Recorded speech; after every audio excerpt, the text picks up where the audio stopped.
जय श्री राम। राम राम नमस्कार। Education system Bihar में आपका स्वागत है। आज के स्टूडियो में बिहार शिक्षक बहाली 7वीं चरण बीपीएससी टीचर के बारे में कुछ ज़रूरी बातें करने वाले हैं, महत्वपूर्ण जानकारी साझा करने वाले हैं।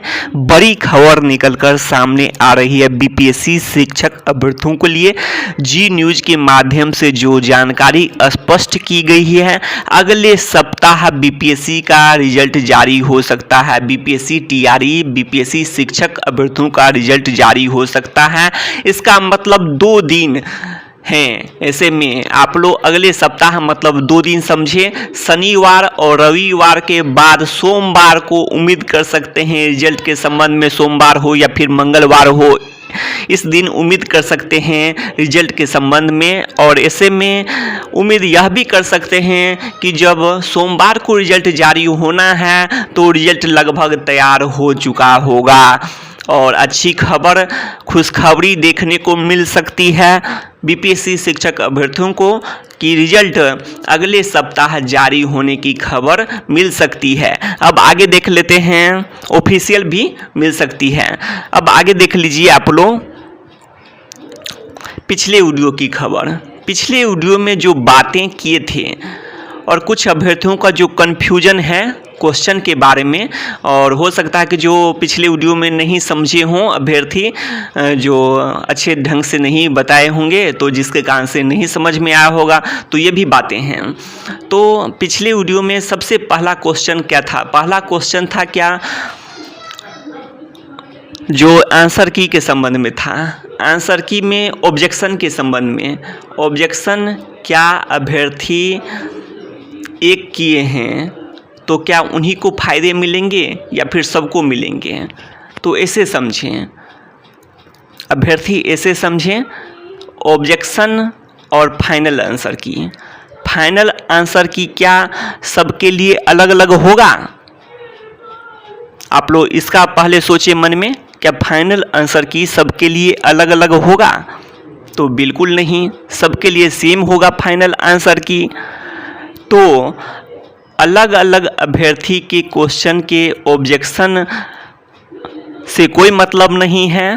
फाइनल आंसर की जब सबका एक ही होगा तब अभ्यर्थी, कुछ अभ्यर्थी ऑब्जेक्शन किए हों या फिर न किए हों, जो भी क्वेश्चन का आंसर अपडेट होगा सबके लिए होगा। और यही बातें हैं। और उसमें जो यह भी बातें किए थे, 500 रुपये प्रति क्वेश्चन लिए जा रहे थे, जिसके कारण से बहुत सारे अभ्यर्थी नहीं किए या फिर मिलकर किए हैं, जो अभ्यर्थी मिलकर जमा करते हुए ऑब्जेक्शन किए हैं। तो ये सब बातें हैं।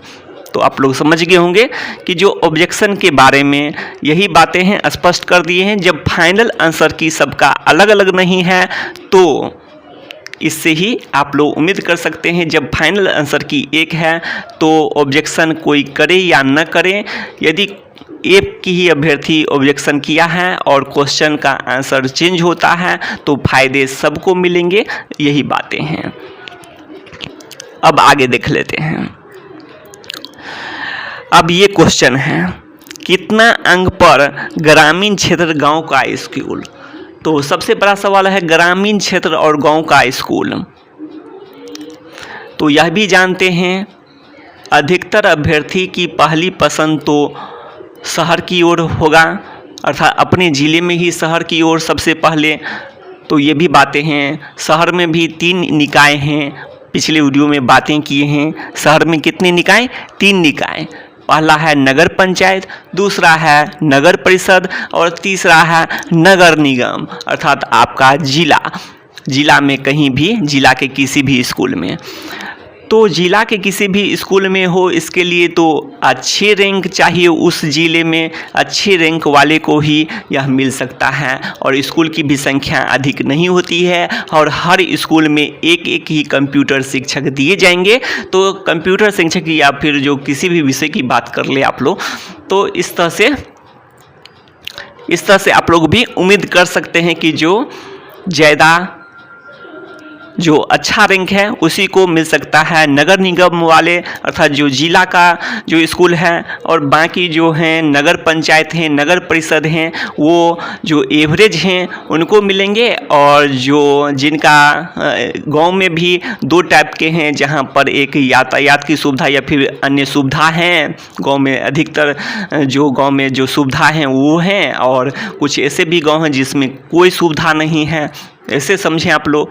तो वो मिलेंगी किसको, जो अभ्यर्थी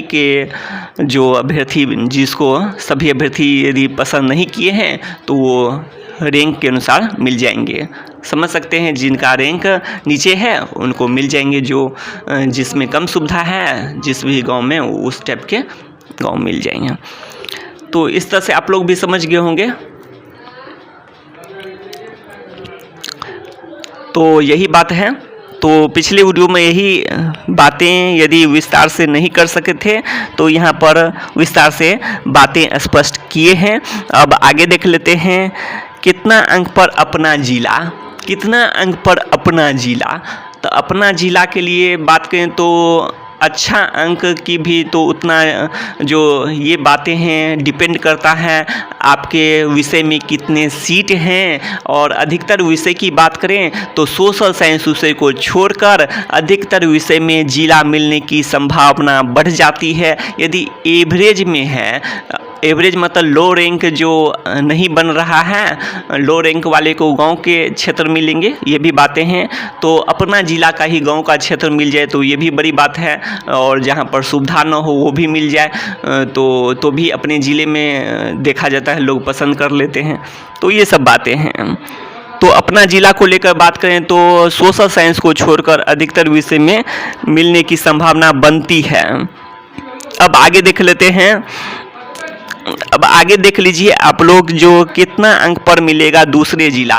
तो दूसरा जिला के लिए यह भी मायने रखता है, आपके विषय के अनुसार भी बातें किए हैं, सीट के अनुसार भी बातें किए हैं। और तीसरी बात है कि जो पटना हो गया, उसके बाद पटना के बाद जिसमें आवेदक की संख्या अधिक था, पटना के अलावा है गया हो गया, वैशाली हो गया, उसके बाद नालंदा हो गया, और उसके बाद मुजफ्फरपुर को भी मान लें जिसमें 800 है, और बाकी में 1000 से भी अधिक है, जो अभी जो बातें किए हैं 5 जिले के बारे में। तो ये सब जिले मिलते हैं।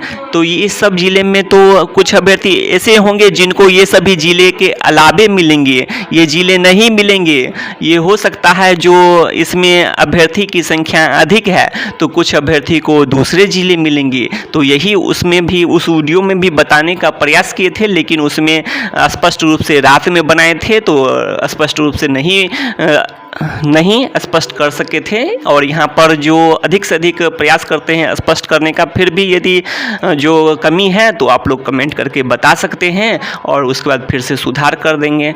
तो यही बातें हैं, पिछले वीडियो में नहीं कर सके थे, अधिकतर अभ्यर्थियों ने कमेंट किए, तो इस वीडियो में लगभग अब तो इससे अच्छा से यदि कहेंगे करने के लिए तो और भी टाइम देना होगा और भी अधिक सोचने की ज़रूरत पड़ेगी। और उसमें जितना जल्द हो सके बना दिए थे, और इसमें भी अधिक समय तो नहीं दे रहे हैं फिर भी, और यही बातें हैं। फिर भी आप लोग चाहते हैं कि जो समय दें तो समय भी देंगे और भी अच्छा से विस्तार से बातें करेंगे। तो आप लोग अपना कमेंट ज़रूर दें।